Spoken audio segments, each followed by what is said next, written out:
Where is the Philippines now? How do you think the recovery momentum looks since the lockdowns were loosened? Well, you have to start from where we started off, okay? In 2016, we instituted a series of tax reforms, essentially bringing up our tax collections and bringing it up to its highest ever in 22 years. So we were well prepared for this crisis. As you know, we were preparing for our build. But as it turns out, strong position is very much helpful for us in this crisis. In fact, this crisis right now for us is very strange because our inflation rate is very low, interest rates are very low, our peso is probably among the strongest in Southeast Asia, and we have a very high foreign reserves. It's almost 99 million US dollars. Okay. So essentially, we're quite well prepared for this. Our revenues through taxation has dropped because of the drop in demand. And we are covering the shortfall in our fund shortfall through borrowings. And first of all, we borrowed money from the multilateral agencies. Okay. And then hit the market last April with a $2.3 billion issue. So sir, I want to get to some more points, and I think this is a good way to start. You had a good cushion going in. You're facing, you already just had a 16% GDP drop.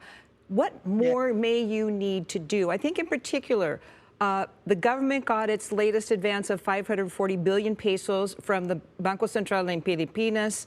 Are you inclined now, even with that good cushion you came in with, to make use of the additional 280 billion you can borrow from the central bank?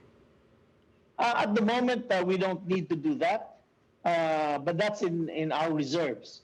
So we believe that our current borrowing program and our current revenue flow, which incidentally is 8% over our latest estimates for tax revenues, is going to hold us a bit.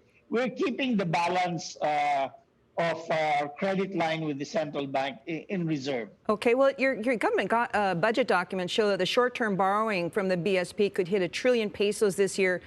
Does that an indication, when that was set up, that that's about how much you may need to borrow next year in 2021? Yes, it's about right. So you do anticipate borrowing more from the Bangko Sentral ng Pilipinas? Yes. Well, as I said, we'll keep that in reserve. Our first options are to go back into the commercial market. But, you know, if the economy doesn't perform as we expect, we will go back to them. Do you have any concern about crowding out with your private borrowers in the Philippines? No, absolutely not.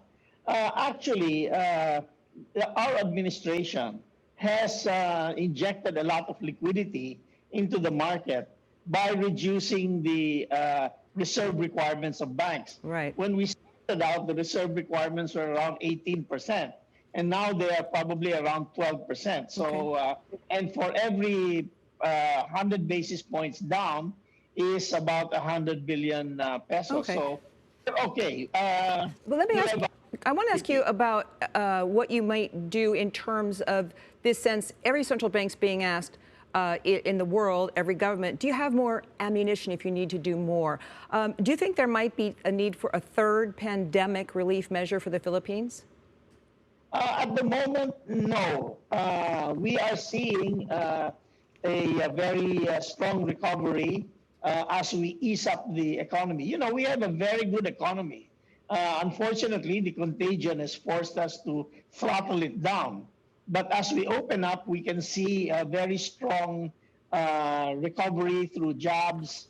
You know, our lowest joblessness rate was in May, and that was 17%. But as we opened, we lessened that to 10% joblessness rate. Our aim is still to bring it down to around 5 or 6%. Okay. And Are I there think, any new taxes you might introduce? Are you going to sell off any more assets before President Duterte's term ends in 2022? well, we are not really seriously considering any taxes. You know, taxing our citizens when their incomes are down is not a good idea. As to selling assets, we're not that desperate yet. And besides, I'll tell you, most of our assets are in real estate and in mining operations. And quite frankly, the real estate market is uncertain yet at this point in time, although it has been holding quite well. Okay. So, Are you you? know, Oh, go ahead, sir. Go ahead. right, go All ahead. right. Well, how about the risk of rising defaults? Do you see any that bubbling up at all? Is a concern that could be a systemic risk to the Philippines? Are you talking about the private banks? Certainly. Yes. Anyway, we are prepared for that. We have introduced legislation to revive the setting up of special purpose vehicles so that banks can unload their souring assets. You know, during the Asian crisis, it took them almost 5 years to set this up. We are just about to get the legislation Okay. passed for this. We are also asking the legislators for authority for the government to organize a company to which we will invite multilateral agencies, investments, and private sector investments to address problems that are beyond liquidity, to address solvency problems in the most important companies in the Philippines. So that legislation is coming along, Okay. and Any basically we're moving there. It's going to be something like TARP. I want to ask you, and you mentioned the peso, about how strong it's been, but I want to step back in the big picture because, you know, we've seen the scramble for dollars throughout this COVID crisis. We saw the Fed swap lines.